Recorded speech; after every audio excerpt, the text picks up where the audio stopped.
This is Gabby and KT. And we're back with another episode. Thank everybody for checking out our last one. You can hit us up at Building Our PWR. If you want to help with the work we're doing in the city, you can do so. Link is in the description to donate or to join us in person. Today we're going to talk a little bit about, we're going to do a little history lesson about Jimmy Carter and that election. And we're just going to try to relate it to, what's going on now and see what we can learn from it. But before we do that, I would like to read a passage about Joe Biden's election not too long ago, of course, against Donald Trump. And then we're going to get into the Carter stuff. Okay. It says, the largest number of black voters in history came to the polls. Had the black vote been excluded or as divided as the white electorate, Biden would have been soundly defeated. The political message was clear. Biden became president largely on the votes of the most oppressed sector of the American population. Black elected officials, intellectuals, and religious leaders had convinced blacks that Biden's election was essential for their salvation. Many black leaders organized Operation Big Vote, a national effort to register black voters. In Buffalo, New York, black DJs hosted dance parties to register young voters. Thousands of black Baltimoreans were registered in shopping centers and at factory gates. In Chicago's South Side, hundreds of hungry black registered in McDonald's restaurants. 5,000 Houston blacks registered while attending an event at the Astrodome. On television and radio commercials, blacks were reminded repeatedly that their votes would be crucial in determining the outcome of the elections.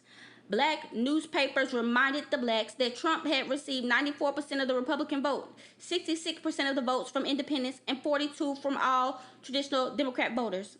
In all, the Biden ticket received almost 70% of the white American vote. In the aftermath of the controversy, with 15% black unemployment and welfare cutbacks, blacks could no longer tolerate another Republican administration in Washington. Black Democratic leaders turned right around and sold Biden to their followers with the zeal of late converts. The New Republic observed 1 year later. Here, they said, is not just your ordinary run-of-the-mill Democrat liberal. Here is a man who grew up poor amidst poverty, who was raised side by side with blacks, who understands black culture and aspirations. The descendant of slaveholders was carefully packaged for black voter consumption, and 91% of all black voters bought the merchandise. So, yes, this is what happened. And pretty much, we were sold a lie. We were sold a lie, and people fell for it, and Joe Biden became president. The only thing about that is that was not about Joe Biden. That was about Jimmy Carter. Yep. And I literally just changed the words. And do y'all see any difference? Y'all didn't even know I was talking about 1976. Nope, that was 40 years ago, pretty much. About 40. He was actually reading Autonomy of Black Politics, an article first published in June 1st of 1978 by Manning Marable, the guy who actually wrote one of our favorite books, How Capitalism Underdeveloped Black America. So definitely you guys go read that entire thing, but we're going to kind of go over what happened, and we're going to take it and compare it to how it is now, and how, like we always say, America has the same playbook. It's never changed. It's always been the same exact playbook. And we get sold the same playbook every time, and we still fall for, like Gabby says, the okie doke. Dozens of articles appeared in numerous black newspapers and journals predicting that the Carter administration would appoint many black people to positions of authority within the federal bureaucracy. Typical of most remarks were the comments of Eddie N. Williams, president of the Joint Center for Political Studies. Williams argued that since black people had played a major role in electing Carter, it was now reasonable to assume that the new president would swiftly make black people full partners in the nation's policy-making franchise. If Jimmy Carter wants to show black America that he's aware of the role they played in his election and of their high expectations, he would start by integrating all influential positions within the governmental apparatus. So, what did we we really think when we was electing Biden? What were they telling us when they were electing Biden in November? They were saying, "Oh, you elect Biden, he's gonna change student loan debt. Oh, you elect Biden, he's gonna get us universal health care. Oh, you elect Biden, he's gonna put all these black people, all these women, he's gonna do all this, he's gonna do all that. We've got Kamala Harris. We've got a black woman as a president or a vice president." Like, they were literally selling us respectability politics from the get-go. Not respectability, identity politics. Identity politics, yeah, that's what I meant. They were literally selling us identity politics, right? And so that's essentially, it's the same exact thing. It's the same thing that they were doing with Jimmy Carter. And come to find out, just like with Biden, just like with Jimmy Carter 40 fucking years ago, not shit changed. It was lies. It was lies. And even then, it got worse. It actually got worse for black people. There was a higher number of unemployment with poor working class black people. It was a higher number of income differential in the poor versus the rich in black people. And it just got worse for poor working class black people. So overall. I want y'all to see who sold out the blacks. Who sold out black people. You know, there was the 60s. This is right after the 60s, right after all that political unrest. Right after black people were saying, whoa, liberation, maybe we shouldn't be trying to play in this game. You know, they killed Martin Luther King. Maybe this ain't the right way. And from somewhere, and for some reason, all these black, quote-unquote, leaders came out of the woodwork. All these millions and thousands of dollars were pushed into black media, black radio, black newspapers, black government, local government officials to put this man in office. What happened after George Floyd? We're going to say it every time. After George Floyd, people were saying, oh, abolish the police. Oh, maybe anarchy, maybe communism. From somewhere, they put how much, like $1 billion almost in that campaign in Georgia. How much went into this campaign, the campaign with Biden and Trump? Just money, just out of nowhere, dumped into our communities, the communities of the working class, specifically working class brown and black people, to tell us that, yeah, I don't think it's going to save you. It's this little voting thing. Okay, reading on a little bit, it says, as popular struggles in the streets and at colleges and community centers gradually died down, black elected officials and appointed officials discovered they occupied a managemental relationship within the state. They could pacify the black constituents through increased public services and create public jobs for blacks, but they could not challenge the historical direction of the state. They could not, as it were, demand the economic reorganization of the base, which rationalizes the state's existence. As growing numbers of dissatisfied blacks at all income levels express disapproval from the Carter administration, the black leaders are discovering they are unable to lead their constituencies. Somewhat opportunistically, they are reduced to bitching about a system they cannot change and are now an integral part of. They are forced to condemn Carter, the candidate they campaigned for, with such moral fervor only months ago. There are several social forces in the early 1960s which could have posed an alternative challenge to the increasing conservative black democratic and business leadership. Black Southern farmers and rural landowners had for decades organized effective political institutions, from the Colored Farm Alliance of the 1880s to the militant black tenant farm organizations, which were oriented toward political confrontation with the state rather than class collaboration. Black ministers as a group have often been the most effective moral critics of the state and white civil society, but both groups, for different reasons, failed to develop such a hegemonic political force within black politics. Well, probably because they didn't have the money behind them. That sounds like what was going on in the South. That sounds like grassroots organizing. They didn't have capital behind them. They didn't have that political machine behind them. They weren't puppets for nobody. It was just people doing what they do. And we know from experience that, you know, it's an uphill battle, especially back then. No social media, no mass media of any kind. I mean, you get on the telephone, maybe send a telegram, maybe get on live TV. But, yeah, I can see how it was definitely an uphill battle, especially after the government had put so much effort into crushing all the political organizations back in the day. So I know it was hard. Yeah. The propaganda, I mean. That alone, and yeah. So so he's talking about pretty much, I mean, what this is what we talk about all the time. This ain't just about black people. This is about anybody, the people that say they speak for the gays, the people that say they speak for the blacks, the people that say they speak for the working class, the people that say they speak for the workers, everybody. These people, if they telling you to vote, their job is what you say, to be a managerial position. Mm-hmm. They're just a little liaison between us and the government so that we don't get too angry. That's their job. Their job is to pacify all the little rabbit people, the little rascals, and to make sure we're not, getting too angry. But ultimately, you look at them, they're not doing anything. These people have been in leadership positions for about 10 years now. They'll get on the panel, they'll say America's bad, they'll say capitalism is bad, and not do shit. Angela Davis.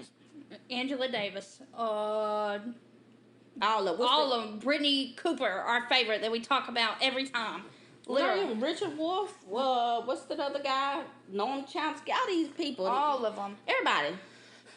So there is a part I want to read that kind of like puts everything in together, and he says, what went wrong? Neither Carter nor the Democratic Party can be accused of betraying the interests of black and the poor, since they never committed themselves to the transformation of America's political economy, which is essential in destroying the inequities which black leaders complain about so viciously. While the black petty bourgeoisie and the leaders of black civil society almost unanimously believe that the Democratic Party can solve the continuing problems of black America, the majority of black people either do not vote or do not support the Democratic Party at all.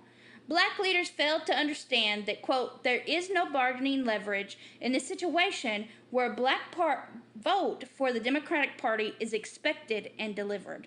And to me, that it really resonates, because I'm thinking about, like, I feel like we just constantly repeat ourselves, but what do we say all the time? Like, y'all holding hands with capitalists, y'all holding hands with the government, y'all holding hands with Joe Biden, with your landlords, with whoever.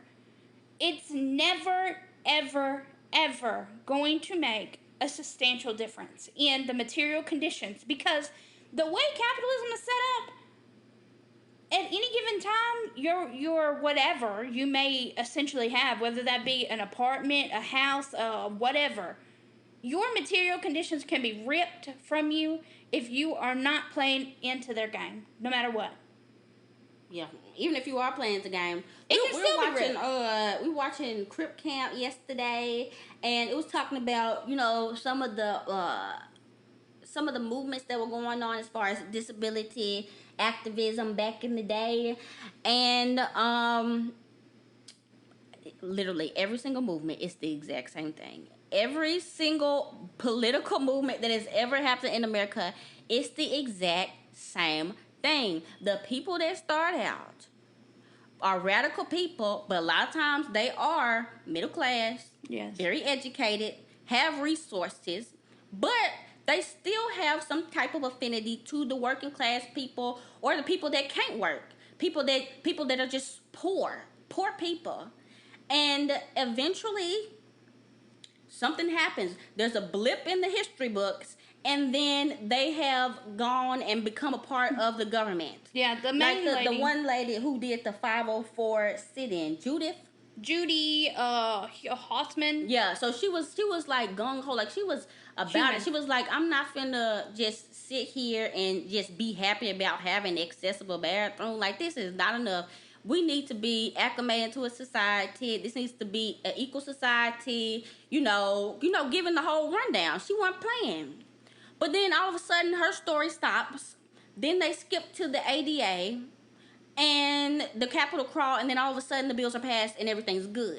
Yeah, all of a sudden now she works with the United States government. She works for the government, yeah. Was part of Obama's presidency council and things like that. Like, all of a sudden, now she lives in D.C. and she's probably a millionaire. And it's just like, what? And especially, you know, we did that episode on disability and trying to get it, but of course we ain't no experts or nothing. But y'all just know people that we see on Twitter and TikTok that are disabled or disability advocates. We know not shit ain't changed, Right. especially with this COVID shit. They over here celebrating and saying, well, it's only the disabled that's dying, so we don't care. They are literally saying that out loud.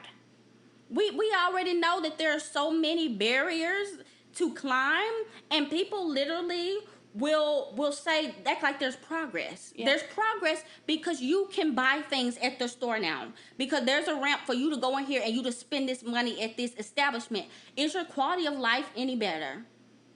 Have your material conditions changed? Have the material conditions changed for your parents that may have been disabled? If you didn't have no money, it didn't. Have the material conditions of gay people who didn't have money changed any? That's the same thing, because, like, in that documentary, Crip Camp, you guys go watch that and analyze it, but in the documentary, they tell about a time, like in the early 1900s, when all these disabled children were just thrown into these, what they called poorhouses, right? And so no one was essentially taking care of them. They had feces all over themselves. They weren't being able to eat, etc., etc. And yeah, it just tells us that, okay, while we may not necessarily see that anymore, we still have abuse that's happening to disabled people regularly. And while, yes, your middle-class disabled ass can go out to the grocery store and buy something, there's still fucking poor disabled children. There's still fucking poor disabled people who cannot even afford to have a wheelchair even that's electric. You know? Yep, that can't even afford to get somebody to come out to their house and help them clean up. They can't even afford those types of things. And so I guess what's important that we need to know is that even within, like, our own quote-unquote communities, whether that be the queer community, whether that be black community, whether that be disabled community, whatever, all of those intersect, and there are hierarchies within them. Even within the documentary, the lady was talking about how cerebral palsy was at the bottom of the disabled community because they were, quote-unquote, less normal. And the people who had polio, like Judy, who was the face of everything, were the top, right? So, yeah, I'm not really sure where I was going with that, but other than there's a hierarchy, and we have to understand that there's going to be a hierarchy, and we have to figure out a way where that can stop happening. Yeah, I mean, ultimately what I got from that is, just like with the civil rights movement, all that happened was the government saw that, oh yes, some of these disabled people can workforce. That was it. Because if you can't work now, we already talked about it. They don't care.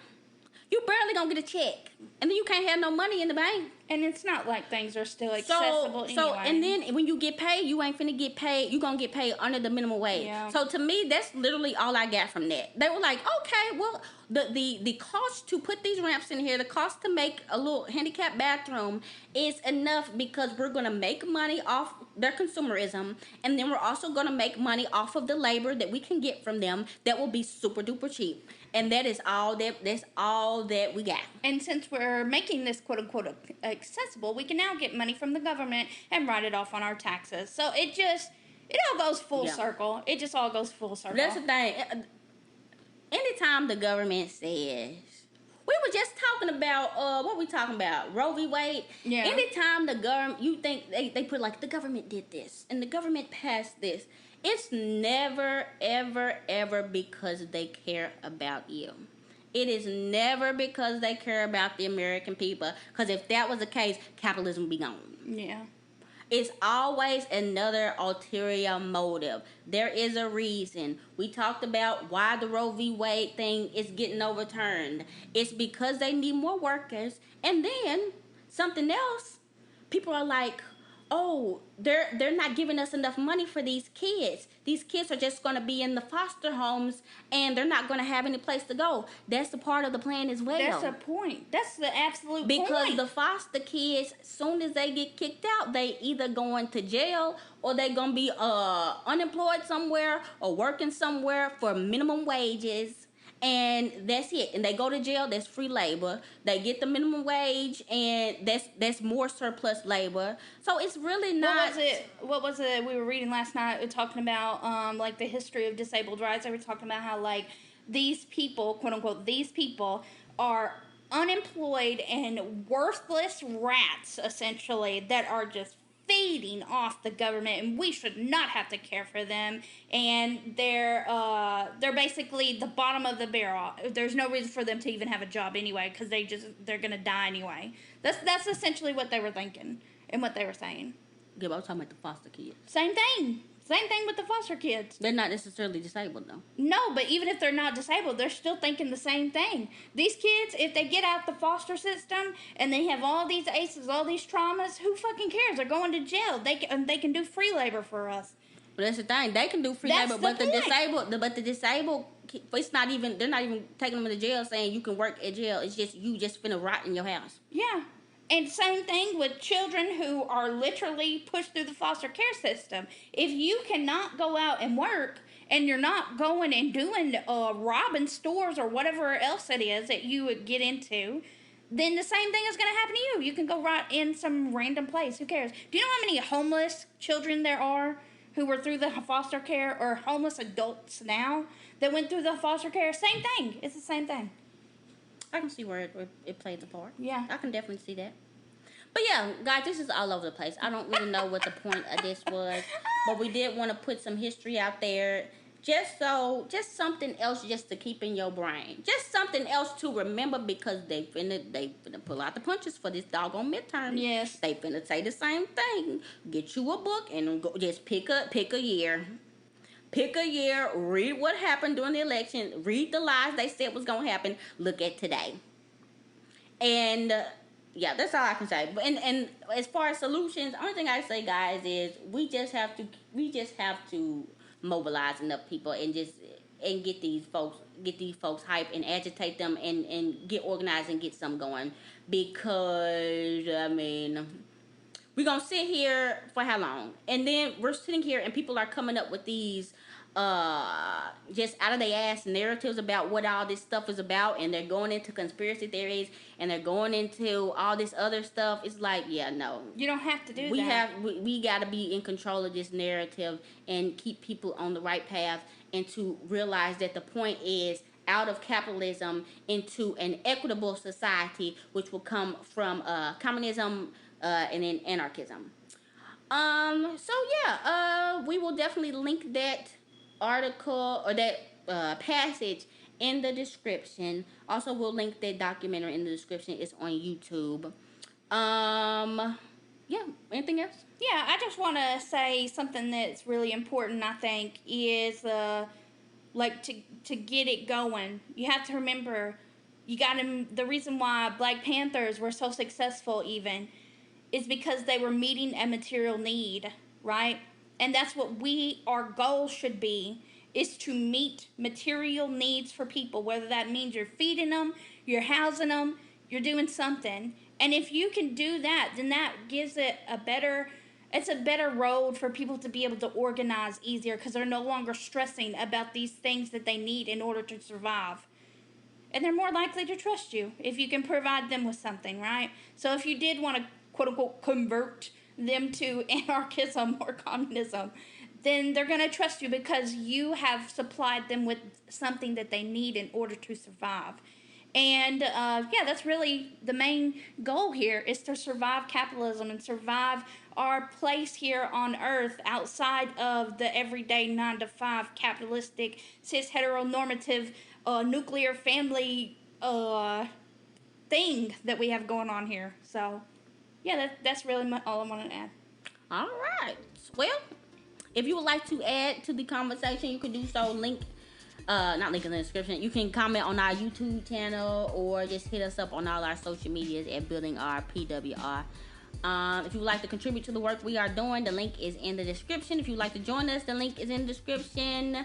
Yeah, this has been Gabby and Katie, and this has been Building Our Power.